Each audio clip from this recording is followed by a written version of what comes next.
chapitre 5, verset 30, Jésus dit, et il dit, je ne peux rien faire de moi-même. Selon ce que j'entends, je juge et mon jugement est vrai. Car je ne cherche pas à faire ma volonté, mais la volonté de celui qui m'a envoyé.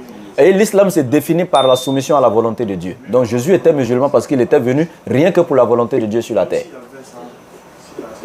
Et nous, musulmans, pour être musulman, là, tu attestes qu'il n'y a aucune autre divinité à part le véritable qui a créé les cieux et la terre, et tu attestes que Mohammed est son messager, tu deviens musulman. Au temps de Jésus, dans Jean chapitre 17, verset 3, c'est la même chose que Jésus aussi a dit dans la Bible. Il dit, pour avoir la vie éternelle, c'est-à-dire le paradis,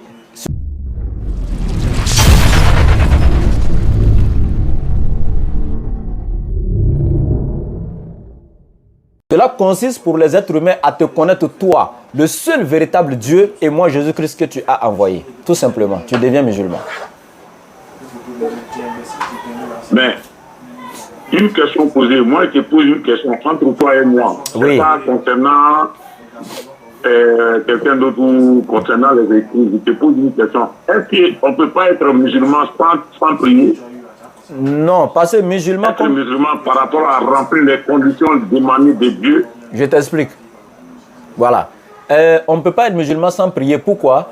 Parce que la prière est définie. La prière n'est rien d'autre que lorsque la créature se soumet à son créateur, en lui vouant un culte pour manifester sa reconnaissance envers celui qui l'a créé, lui a donné la vie et tout ce qu'il vit aujourd'hui dans le bonheur. Donc, c'est la manifestation de cette reconnaissance qu'on fait à travers la prière à Dieu. Donc, et quand on est musulman, ça veut dire soumission à Dieu. Donc, la prière même doit être l'essence même de la religion. Donc, c'est ça même le pilier de la religion. Donc, ce serait un peu difficile pour moi d'être musulman parce que moi, je vais parler tu veux pas prier quoi? parler le nom de quelqu'un. Toi, tu veux pas prier?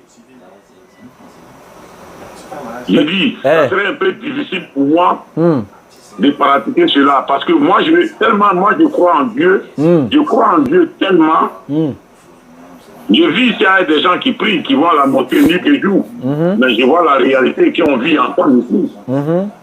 Donc, je pense que quand je vais prier comme eux, je vais faire même chose qu'eux. Jamais. On ne regarde pas le comportement de quelqu'un. J'ai peur d'eux. J'ai peur d'eux. Je t'explique. J'ai peur d'eux dans leur raisonnement. Je t'explique. Ils ne sont pas prêts à rendre service à quelqu'un. Ils ne sont pas prêts à aider quelqu'un. S'il te plaît. Ils ne sont pas prêts à essuyer l'âme de quelqu'un. S'il te plaît. Tu vois, je t'explique. Il y a des gens comme toi qui ne prient pas et qui font le mal. Oui. Ça fait un. Il y a des gens qui prient et qui ne sont pas bien aussi. Oui. Il y a aussi des gens qui prient et qui sont bien. Et il y a aussi des gens qui ne prient pas comme toi et qui sont bien, tel que tu le dis. Maintenant, ce que je veux te dire là, les musulmans qui disent qu'ils prient et puis ils ne font pas le bien, ce n'est pas ces musulmans-là que tu sais ou que tu regardes. Je prends un exemple. Le Coran, là, lui, il te dit, ne mens pas, ne vole pas, soutiens ton frère, rends le bien par le bien et même rends, c'est-à-dire au mal, le bien. C'est-à-dire repousse le mal par ce qui est bien. Si quelqu'un t'a insulté, le Coran te dit de ne pas retourner ça par une injure.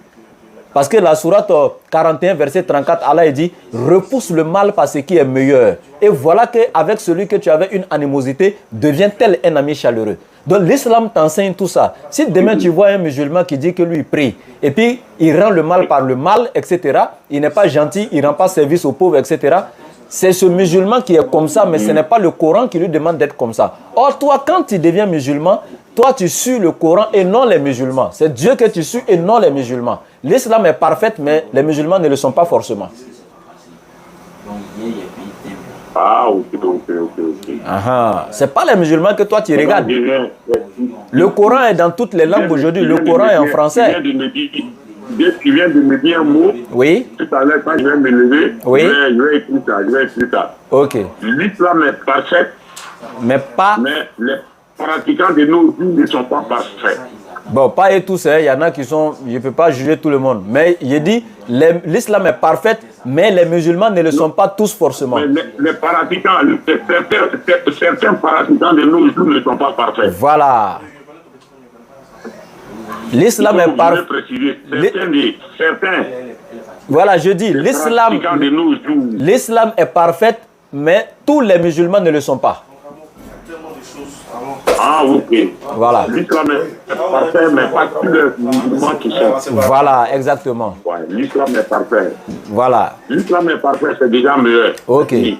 D'accord. Maintenant Donc, que... si toi tu crois, si tu es dedans, tu dois être parfait. Voilà. Donc toi, quand tu es dans l'islam là, même si un musulman vient te dire, il faut faire cela, tu lui dis, ce que tu me dis de faire, c'est écrit où dans le Coran, où Allah a dit ça.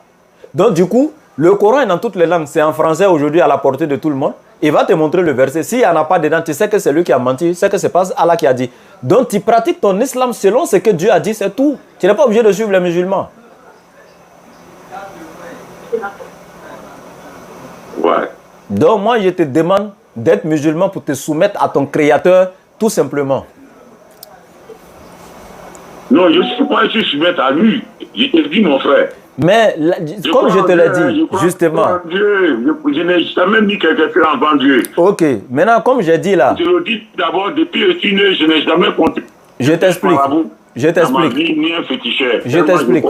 Je m'explique en lui toujours. Je t'explique. Quand tu crois.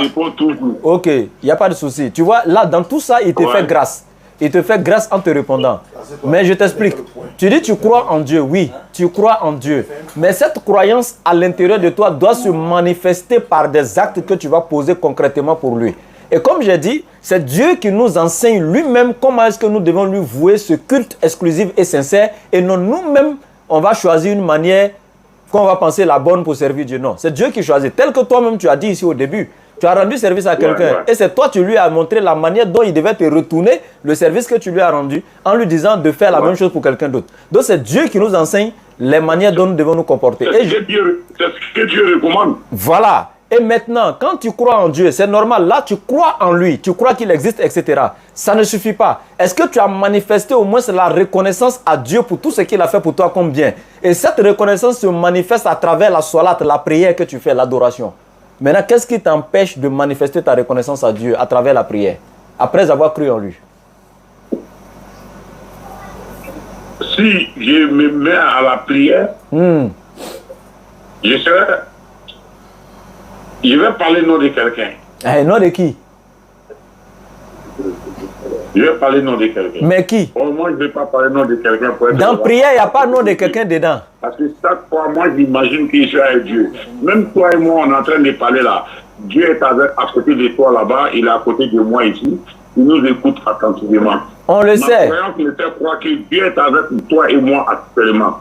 Tellement je crois en lui. Maintenant, tu crois en lui. Est-ce que tu as manifesté cette croyance-là à travers tes actes? Je manifeste cette croyance-là par les ordres donnés de Dieu entre l'être humain et l'être humain. Ok, maintenant Dieu a donné ces ordres-là où?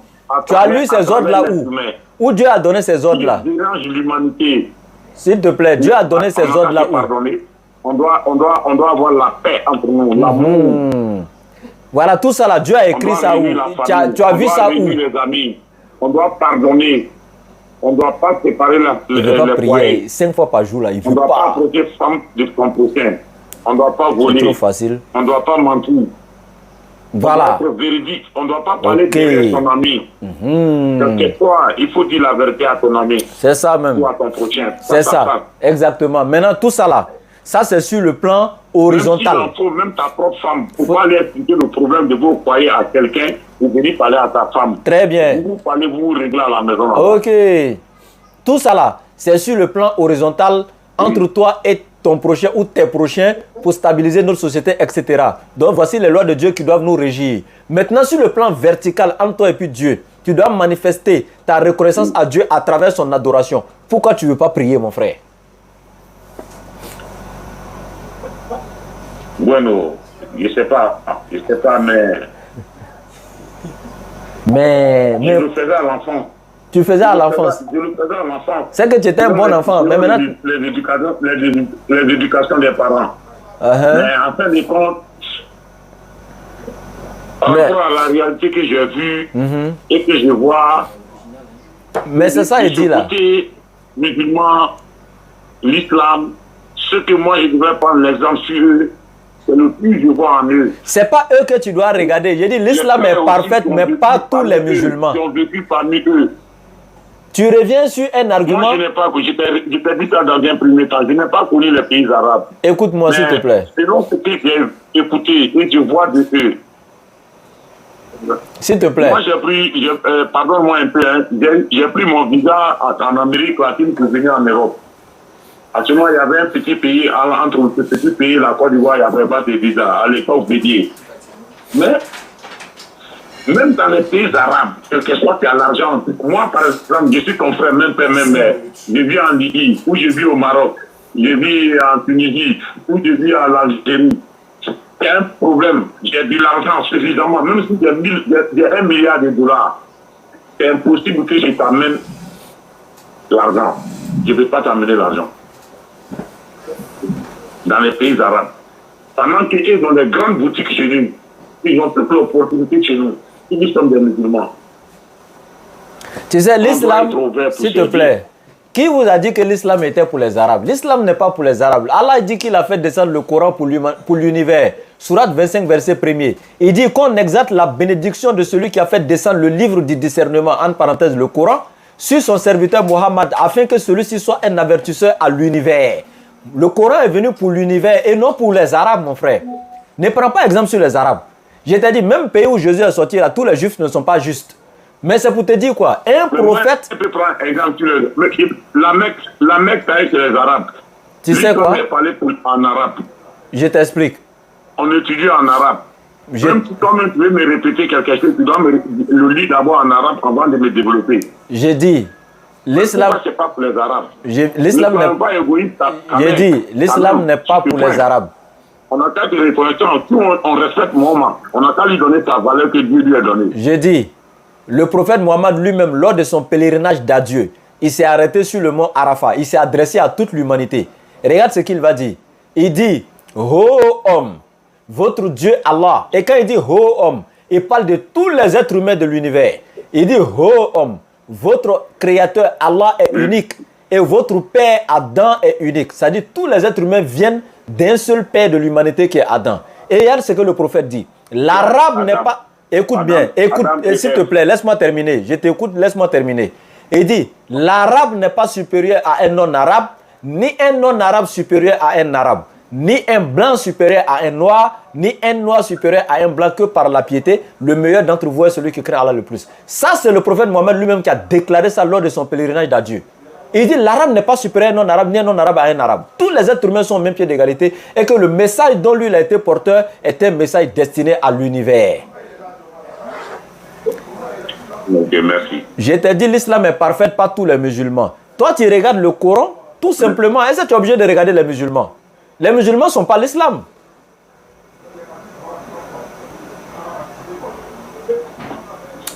Bon, nul contrainte en religion. Je pense que je vais m'arrêter là. Si tu ne veux pas devenir musulman, c'est ton droit. Nul contrainte en religion. Mais je vais m'arrêter là. Voilà, je suis un peu fatigué et grippé même d'ailleurs. Non, mais il n'y a pas de problème. On reste amis, on peut avoir le temps de nous poser de temps en temps. Il n'y a pas de problème, je suis très ouvert, il n'y a pas de souci. Hein. On ne se décourage jamais de parler de Dieu. On ne se décourage jamais de parler de Dieu. Loin de moi le découragement, frère. Je suis tout terrain, je suis là. Mais comme il est l'heure de la prière de Maghrib, je m'en fais la solate. Allah ou la noa, Allah ou la noa. Allah Antonio et Allah Badia Sabati. Amina. Yeka Slama ire. Yeka Slama. Ni ko forme si ça met du portable qu'on est au Djenekafle. Ja, c'est même pas une bonne personne. Mais en manque de respect, moi je suis le propriétaire de vous tous. Oh, quittez là-bas. Il y a créé c'était une bonne personne. Ja, c'est au Djeneka. Annulez, Faba, et regardez-moi lui là. Quoi annuler, il y a un numéro toi. C'est vous qui regardez-moi déjà. Quittez.